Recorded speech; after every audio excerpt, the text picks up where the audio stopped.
Part 1. The Invitation, Dr. Marcus Chen stared at the glowing blue crystal in his hands.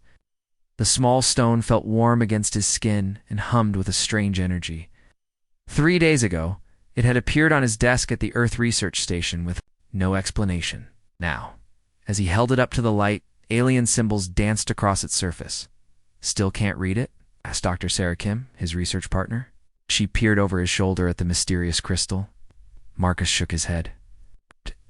"Tried every translation program we have. Nothing works." He was Earth's best expert on alien languages, but this one puzzled him completely. Suddenly, the crystal grew brighter. The symbols shifted and changed. Marcus watched in amazement as they transformed into English letters right before his eyes. Dr.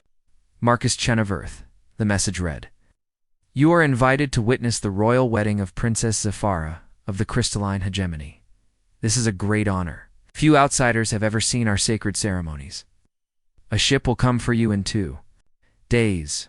Please accept this invitation. High Council of Vethkalar Sarah gasped. Marcus, do you know what this means? The Crystalline Hegemony has never invited any human to their homeworld. Ever. Marcus felt his heart racing. He had studied the Crystalline Hegemony for years. We're one of the most advanced and secretive alien races in the galaxy. Their crystal cities were said to be beautiful beyond imagination, but they rarely spoke to other species. Why me? Marcus wondered aloud. I'm just a researcher. You're the only human who speaks their language, Sarah reminded him. Sort of. You at least understand their basic communication. Us. Marcus had spent 5 years learning to communicate with the crystalline beings.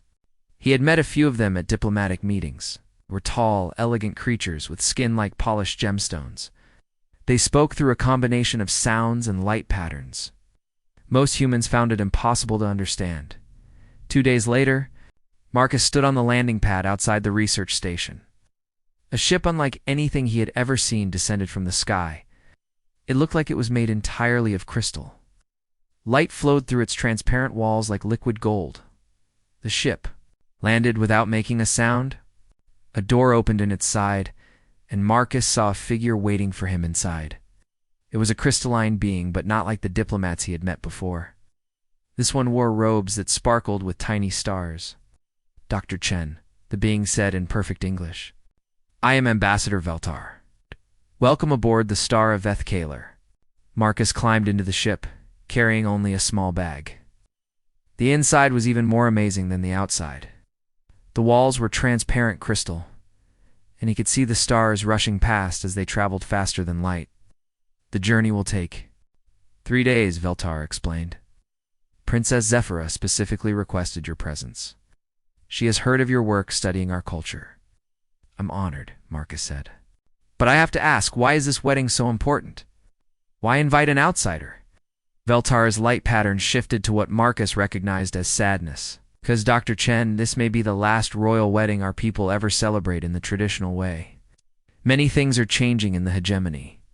During the 3-day journey, Marcus learned more about crystalline culture than he had in years of study. Veltar taught him about their history, their customs, and their complex social system. The crystalline hegemony was ruled by noble houses, each controlling different crystal cities across their homeworld. Princess Zafara is the daughter of the High Crystal Lord, Veltar explained.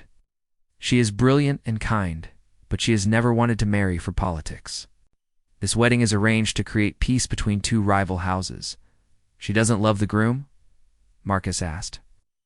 Duke Morthok is. Not kind, Veltar said carefully, but he is powerful. The council believes this marriage will prevent war between the houses. When they arrived at Vethkalar, Marcus could barely believe his eyes. The planet's surface was covered with cities made entirely of crystal. Tall spires reached toward the sky, glowing with inner light. Bridges of solid rainbow light connected. The buildings. It was the most beautiful thing Marcus had ever seen. The ship landed in the capital city's main plaza. Thousands of crystalline beings had gathered for the wedding celebration. They came in many different colors. Some looked like emeralds, others like sapphires or rubies. All of them glowed softly with their own inner light. Veltar led Marcus to the grand crystal palace. Inside, the walls were carved with the history of the crystalline people. Marcus saw scenes of their great achievements, their exploration of space, and their ancient traditions. "The ceremony will begin soon," Veltar said. "We will observe from the gallery of honored guests. Remember, this is a sacred ritual. Not interfere, no matter what happens." Marcus was given a seat with a perfect view of the wedding platform. The platform was made of pure white crystal and stood in the center of a vast hall. Hundreds of noble families filled the surrounding seats. Princess Saphira entered first. She was the most beautiful, crystalline being Marcus had ever seen. Her skin looked like polished amethyst, and her robes flowed like liquid starlight.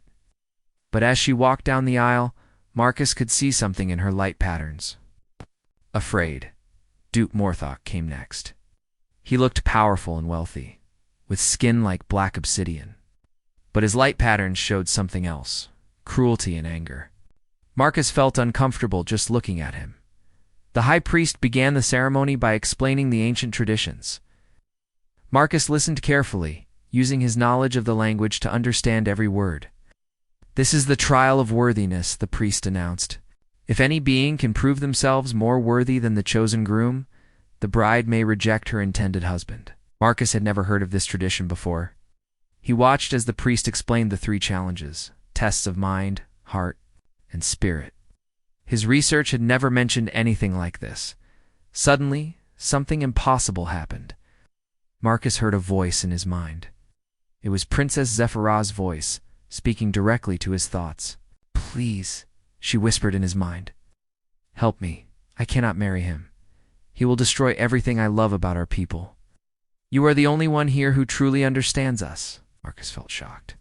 Telepathy was not something crystalline beings were supposed to have, yet somehow the princess was speaking to him across the room. The priest asked if anyone would challenge for the princess's hand. The great hall fell silent. No one moved. Duke Morthok smiled cruelly. Marcus felt his heart pounding.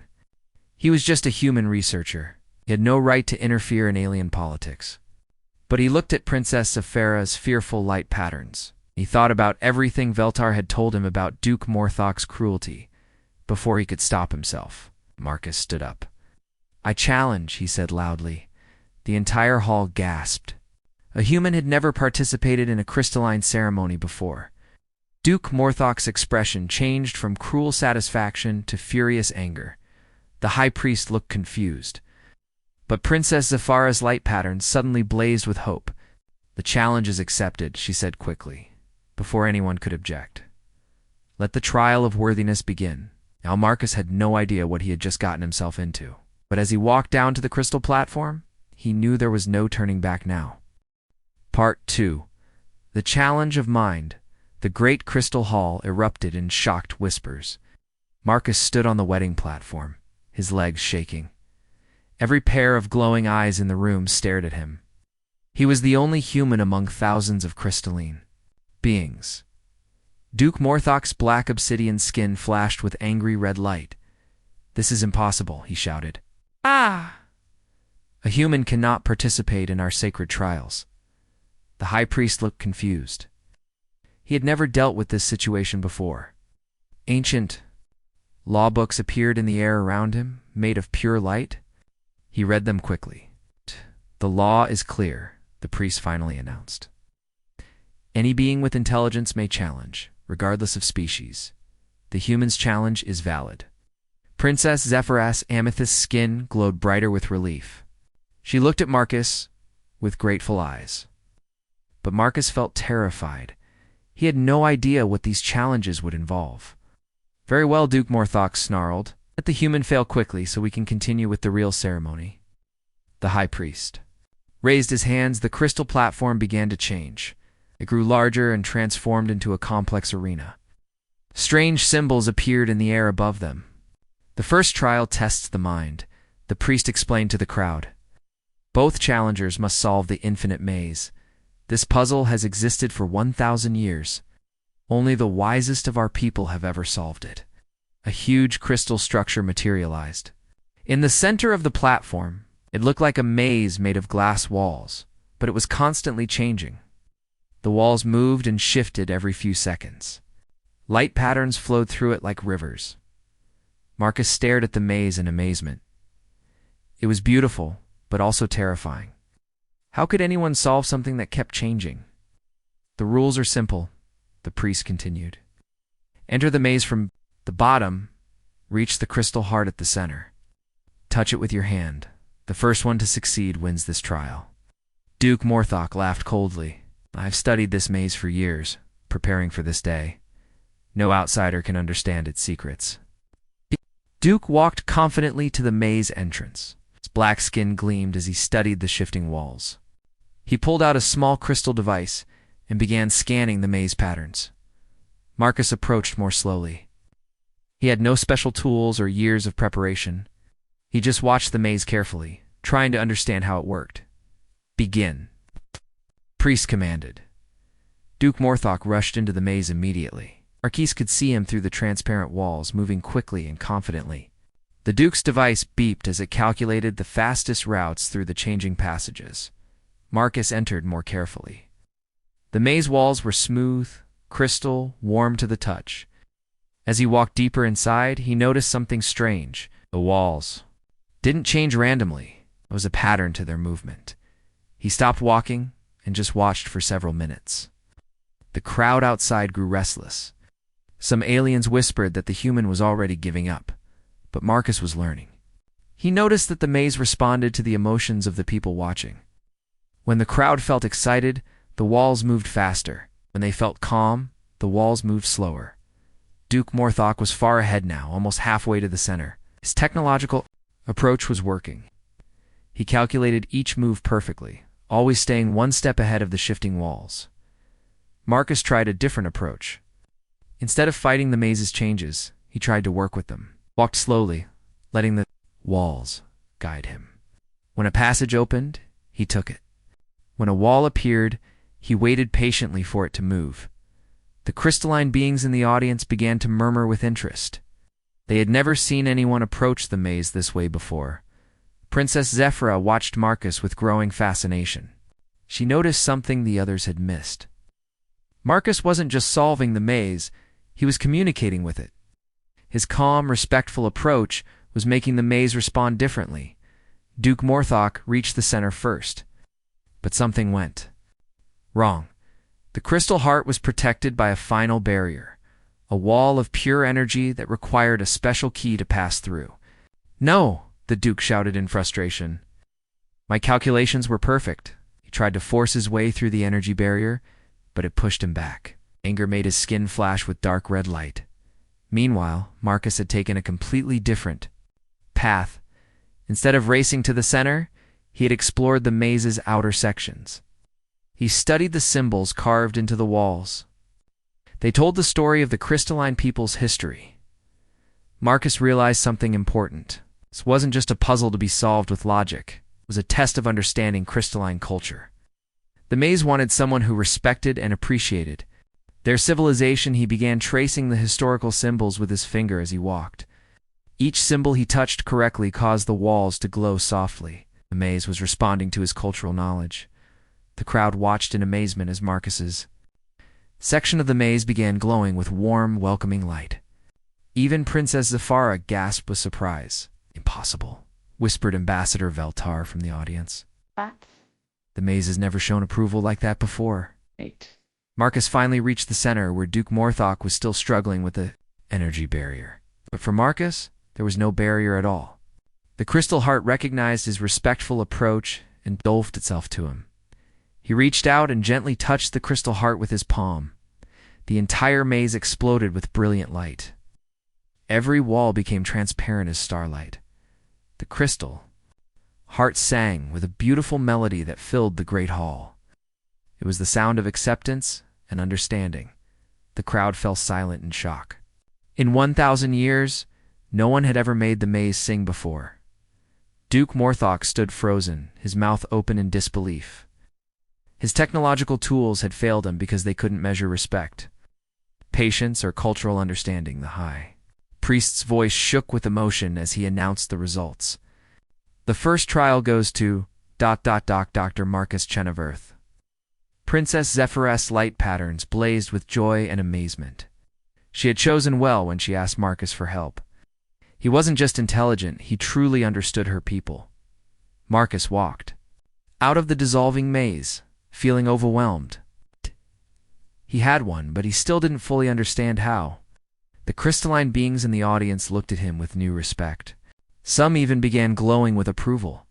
But Duke Morthok's expression had changed from surprise to deadly anger. His obsidian skin flashed with dark energy as he glared at Marcus. "You got lucky, human," the Duke snarled quietly. "The next two trials will not be so easy. I will crush you." Marcus felt a chill run down his spine. He had won the first challenge, but two more remained. And now he had made a very dangerous enemy. The high priest raised his hands again. "Prepare yourselves," he announced. "The second trial begins in 1 hour. This time, we test the heart." Marcus looked at Princess Zephyress. Her grateful expression gave him courage, but he could see worry in her light patterns too. The real challenges were just beginning. The crowd began to stir with excitement. They had never seen anything like this before. Human was actually competing in their most sacred ceremony and winning. But Marcus knew that Duke Morthok would not underestimate him again. The next trial would be much more dangerous. Part 3. The Challenge of Heart. The great crystal hall buzzed with excited whispers. Marcus sat in a special chair made of glowing white crystal, trying to calm his racing heart. 1 hour had passed since his victory in the maze trial. Now came the second test. Princess Zephyress approached him quietly during the break. Her amethyst skin flickered with worried light patterns. "Dr. Chen," she whispered, "I must warn you about the next trial. The crystal of feelings shows the truth of a person's heart. It cannot be fooled or tricked." Marcus nodded, wiping sweat from his forehead. "What exactly will it show?" "Your deepest emotions, your true intentions, your real feelings about everything," she explained. "Duke Morthok has trained for years to control his thoughts during this test. But you—" "I have no training at all," Marcus finished. He felt scared, but also curious. What would the crystal show about him? The princess touched his hand gently. Her crystal skin felt cool and smooth. "Just be honest. Your heart brought you this far. Trust it." The high priest called everyone back to the platform. The crystal maze disappeared, replaced by something even more amazing. A giant crystal floated in the air above them. It was perfectly round and clear, like a huge diamond. Inside it, colors swirled like liquid light. "Behold the crystal of feelings," the priest announced. "This sacred artifact has existed since the beginning of our civilization. It reads the emotions and intentions of anyone who touches it. The crowd will see everything." Drop. Everyone would see his emotions. All his fears, doubts, and feelings would be displayed for thousands of aliens to judge. Duke Morthok stood confidently beside the floating crystal. His black obsidian skin was calm and controlled. "I have prepared my entire life for this moment," he declared. "My heart is pure and focused on serving the hegemony." "The challenger will go first," the high priest decided. Marcus walked slowly toward the floating crystal. His legs felt weak, and his hands shook. The crowd watched in perfect silence. Even Princess Zephyress held her breath. He reached up and placed both hands on the crystal's smooth surface. Immediately, crystal exploded with color. But these weren't the colors anyone expected to see. The crystal showed warm, golden light, pure curiosity and wonder. Marcus's genuine amazement at crystalline culture flowed through the crystal for everyone to see. His years of studying their language, his excitement at learning about new civilizations, his deep respect for their achievements. But then came something else. Bright silver light filled the crystal loneliness. The crowd saw Marcus's life on Earth, working alone in his research station, having few friends, spending all his time studying alien cultures because he felt more comfortable with them than with other humans. The crystal showed his homesickness too. Deep blue sadness at being so far from Earth. missing simple things like rain and trees and the smell of fresh bread. But strongest of all was a bright, white light that made the entire crystal sing. It was pure, selfless concern. Not romantic love for the princess, he barely knew her. It was his genuine worry about her freedom and happiness. His anger at seeing anyone forced into marriage against their will. The crowd gasped.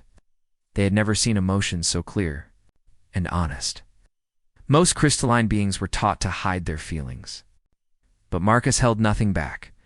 The crystal also showed his fear, terror at being in this situation.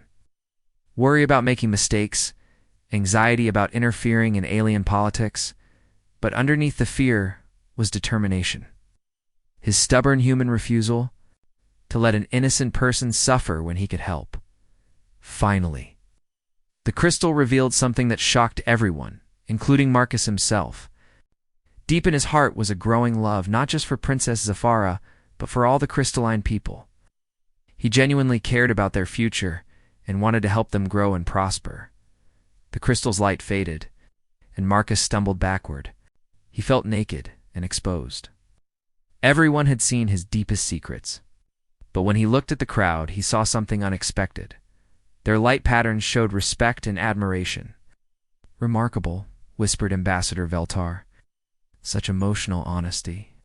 I have never seen anything like it." Now, it was Duke Morthok's turn.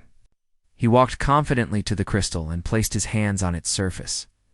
At first, the crystal showed what the Duke wanted it to show: controlled purple light representing duty and loyalty to the hegemony, organized thoughts about ruling wisely, and bringing prosperity to their people. But the crystal of feelings could not be fooled. Slowly, darker colors began to appear. Ugly brown light revealed the Duke's greed.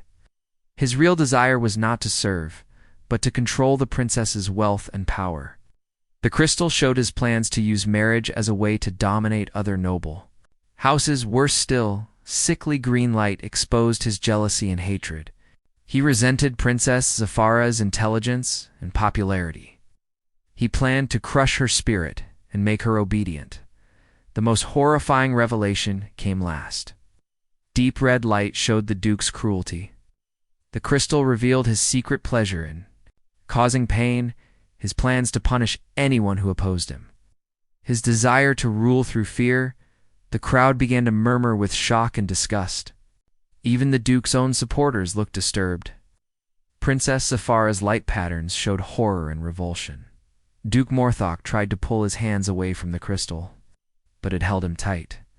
The ugly emotions continued to pour out for everyone to see. His carefully maintained image crumbled completely. Finally, the crystal released him. The Duke stumbled backward, his black skin flashing with embarrassed anger. He had been exposed as a fraud and a monster. The high priest didn't need to announce the winner. The entire crowd could see the difference between Marcus's honest, caring heart and the Duke's dark, selfish desires. "The second trial goes to Dr. Marcus Chen of Earth," the priest declared. The crowd erupted in approving light patterns. Many crystalline beings began glowing with warm colors, showing their acceptance of the human challenger. Princess Zafara looked at Marcus with new eyes. The crystal had revealed his true feelings about her people, and she was deeply moved. Here was someone who genuinely cared about their welfare, not someone seeking power or status. But Duke Morthok was far from finished. His humiliation had turned into rage. His obsidian skin pulsed with dangerous energy. "This means nothing," he shouted. "One trial remains. The trial of spirit will show who truly deserves to rule." Marcus felt exhausted from the emotional exposure, but he knew the hardest test was yet to come. The Duke was desperate now, which made him much more dangerous. The high priest raised his hands for silence. "The final trial will begin at sunset. Prepare yourselves for the challenge of spirit." As the crowd dispersed, Marcus caught Princess Zafara's grateful look. He had won 2 trials, but something told him the third would test him in ways he couldn't imagine. The real battle was just beginning. Part 4. The challenge of spirit. The crystal sun of Vethkalar was setting, painting the sky in brilliant shades of purple and gold. Marcus stood at the window of his guest chamber, watching the beautiful alien sunset. In 1 hour, the final trial would begin. A soft knock came at his door. Princess Zephyra entered, her amethyst skin glowing dimly in the fading light. "I wanted to thank you," she said quietly. "Whatever happens in the final trial, you have already given me hope." Marcus turned from the window. "Princess, I need to be honest with you. I don't know if I can win the spiritual trial. I don't understand your people's connection to the spirit world." She smiled sadly. "The Walk of Ancestors is our most sacred test. You must enter the realm of spirits and commune with my royal lineage. They will judge if you are worthy to join our family. If they reject me because I'm human, and we will face that together," she said firmly. "But Marcus, there is something else you should know. Duke Morthok has been preparing for this trial his entire life. He has studied dark spiritual arts that most of our people fear to touch." Marcus felt a chill. "What kind of dark arts?" "To force the spirits to obey him, to bend their will through power, rather than earning their respect." Her light patterns flickered with worry. "He is desperate now. Ow! He might try anything." The warning bell chimed across the Crystal City. It was time. The great hall had been transformed once again. The platform was now surrounded by ancient stone, pillars covered in glowing runes. In the center stood a circular pool filled with liquid starlight. The pool reflected not the ceiling above, but the faces of long-dead crystalline royals. "The Walk of Ancestors," the High Priest announced, "is our most dangerous trial. Both challengers must enter the spirit realm and seek the blessing of Princess Zephyra's royal lineage. The spirits will choose who is worthy." Marcus stared at the pool of liquid starlight. He could see faces moving in its depths. Ancient kings and queens, warriors and scholars. All of Princess Zephyra's ancestors going back thousands of years. Duke Morthok approached the pool confidently. Around his neck, he wore a black crystal amulet that pulsed with dark energy. "I have trained for this moment my entire life," he declared. "The spirits will recognize my power and grant me their blessing." The Duke stepped into the pool without hesitation. The liquid starlight swirled around him and his body became transparent.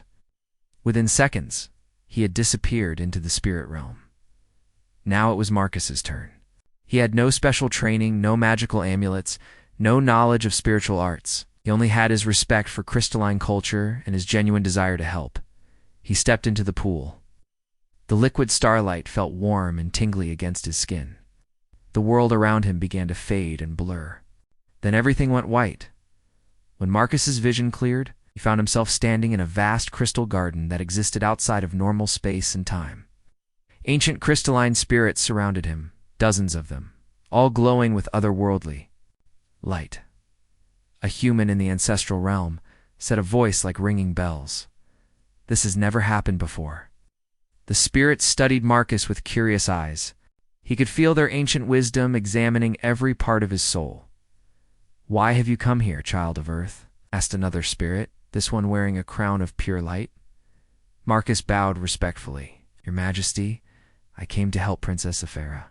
She should not be forced to marry someone who will hurt her and your people." "And you think you are better than Duke Morthok?" The spirit's voice was challenging but not unkind. Marcus shook his head. "I'm not better than anyone. I'm just someone who cares about doing what's right," spirits whispered among themselves. In the ancient crystalline language, Marcus was surprised to discover he could understand some of their words. His years of studying their culture served him well even here. Suddenly, angry shouts echoed through the spirit realm. Duke Morthok appeared in the distance, surrounded by a swirling storm of dark energy. He was trying to force the spirits to obey him using his black crystal amulet. "You will accept me." The Duke screamed at a group of royal spirits. "I command you by the power of the shadow crystal." The spirits recoiled in horror and anger. The Duke was using forbidden magic to try to control them, something that went against every sacred law of their people. "Stop him," whispered one of the spirits near Marcus. "He's corrupting the ancestral realm with his dark power. If he succeeds, he will be able to command us forever." Marcus didn't hesitate. He ran toward Duke Morthok. Even though he had no magical weapons or special powers, the Duke saw him coming and laughed cruelly. "Foolish human. In the spirit realm, only power matters." He pointed his black amulet at Marcus and fired a bolt of dark energy. Marcus dove to the side, barely avoiding the attack. The energy struck a crystal tree behind him, turning it to ash. But as Marcus rolled on the ground, something amazing happened. The spirits of Princess Zephyra's ancestors began to gather around him. They formed a protective circle, their combined light creating a shield of pure spiritual energy. "We have been waiting," said the crowned spirit, now standing beside Marcus. "Waiting for someone who could bridge the gap between worlds. Someone who respects our ways but brings new perspective. You don't need power to command spirits, young human," added another ancient queen. "You need understanding, respect, and genuine love for our people." The spirits began to glow brighter and brighter. Their combined light was pushing back Duke Morthok's darkness. "Impossible," the Duke snarled. "I have the shadow crystal. I have trained for years, but you have no honor," Marcus said, standing up with the spirits supporting him. "You don't love Princess Zephyra or her people. You only want to control them." The Duke's black amulet began to crack under the pressure of the ancestral spirit's disapproval. He had violated every sacred law, and now the spirit realm itself was rejecting him. "This isn't over," he screamed as the dark energy around him began to collapse. "I will not be defeated by a human." His form flickered and disappeared as he was forcibly ejected from the spirit realm. The ancient spirits turned to Marcus with expressions of approval and wonder. "Never before has an outsider understood our ways so deeply," said the crowned spirit. "Never before has someone earned our blessing not through power, but through genuine respect and love." "We choose you, Marcus Chen of Earth," declared the spirit of Zephyra's first royal ancestor, "not just as a husband for our descendant, but as a bridge between our peoples. You will help us grow beyond our old limitations." Marcus felt overwhelmed with honor and responsibility. "I don't know if I'm worthy of such trust." "Worthiness is not about perfection," said the ancient queen gently. "It is about caring more for others than for yourself. You've proven that." Today, the spirit realm began to fade as Marcus was pulled back to the physical world. But before he left, he heard the crowned spirit's final words. "Remember, young bridge builder, your greatest strength is not your intelligence or courage. It is your human heart that sees the good in all peoples." Marcus opened his eyes to find himself back in the great crystal hall. The crowd was cheering, their light patterns blazing with approval and amazement. He had returned from the Walk of Ancestors with the blessing of every royal spirit. Duke Morthok lay unconscious beside the pool, his black amulet shattered into pieces. He had been rejected by the spirit so completely that his own spiritual energy was badly damaged. Princess Zephyra looked at Marcus with eyes full of wonder and growing love. He had not only won all 3 trials, he had been chosen by her ancestors themselves. But Marcus knew the hardest part was still to come. Winning. The trials was one thing. Actually becoming part of an alien royal family was something else entirely. Part 5. The unexpected union. The great crystal hall fell silent as the high priest raised his hands. Duke Morthok had been carried away by crystal healers, his spirit badly damaged from his forced ejection from the ancestral realm. Marcus stood alone on the platform, still glowing faintly from his contact with the ancient spirits. "The trials are complete," the priest announced. "Dr. Marcus Chen of Earth has proven himself worthy in mind, heart, and spirit. Princess Zephyra, you are free to choose your husband." All eyes turned to the princess. Her amethyst skin glowed with complex light patterns that showed both joy and uncertainty. She walked slowly to the center of the platform, where Marcus waited. "Dr. Chen," she said formally, "you have won the right to ask for my hand in marriage. But I must know, do you truly wish to marry me, or were you simply trying to save me from Duke Morthok?" Marcus felt his heart racing. This was the moment he had been dreading. During the trials, he had focused on defeating the Duke and helping the princess. But now, he had to face the reality of what he had done. "Princess Zephyra," he said carefully, "I want to be completely honest with you. I came here as a researcher, not looking for love. I challenged the Duke because I couldn't stand to see you forced into an unhappy marriage. The crowd whispered among themselves. Some seemed disappointed by his honesty, Marcus continued. But during these trials, something has changed. I've learned so much about your people, about you, about myself. I genuinely care about your happiness and your kingdom's future. Princess Sci-Fi stepped closer. And if I choose you as my husband, what then? You would give up your life on Earth to become part of an alien royal family? Marcus paused, thinking carefully. I've spent my whole life studying other cultures because I felt more comfortable with them than with my own people. Maybe that was preparing me for this moment. But I won't lie, the idea terrifies me. Why? She asked softly. Because I'm just a human researcher? I don't know how to be a prince. I don't understand royal politics. I might make terrible mistakes that hurt your people. Princess Zephyra's light patterns shifted to show amusement and affection. Marcus, do you know what? My ancestors told me when I entered the spirit realm to witness your trial. Marcus shook his head. He said they had been waiting for someone exactly like you. Someone who would question himself, who would worry about making mistakes, who would put our people's welfare above his own comfort. Her voice grew stronger. They said humility and genuine care are worth more than all the royal training in the galaxy. The princess turned to address the crowd. My people, you have seen what happened today. Duke Morthok, who seemed perfect on the surface, was revealed to have a dark and selfish heart. But Marcus, who has no training or royal blood, showed us something we had forgotten. She gestured toward Marcus. He showed us that true worthiness comes from understanding, respect, and the willingness to help others even when it's difficult or scary. The crowd's light patterns began to shift toward approval and interest. Therefore, Princess Zephyra announced, I choose Dr. Marcus Chen as my husband, not just because he won the trials, but because he has the heart of a true leader. Marcus felt overwhelmed with joy and terror at the same time. Princess, I accept, but I have one condition. The crowd gasped. No one made conditions when accepting a royal proposal. What condition? She asked, raising an eyebrow. This can't be a traditional royal marriage where I just take a ceremonial role, Marcus said firmly. If we're going to do this, we do it as partners. I want to help you modernize the hegemony, bridge the gap between your people and other species, and create something new together. Princess Zephyra's light patterns exploded with delight. Marcus Chen, you continue to surprise me. Yes, I accept your condition. In fact, I insist on it. The high priest looked confused. But your highness, this is highly irregular. Royal marriages have followed the same traditions for thousands of years. Exactly, the princess said with a smile. Maybe it's time for some things to change. She turned back to Marcus. My ancestors chose you as a bridge between worlds. Let's start building that bridge right now.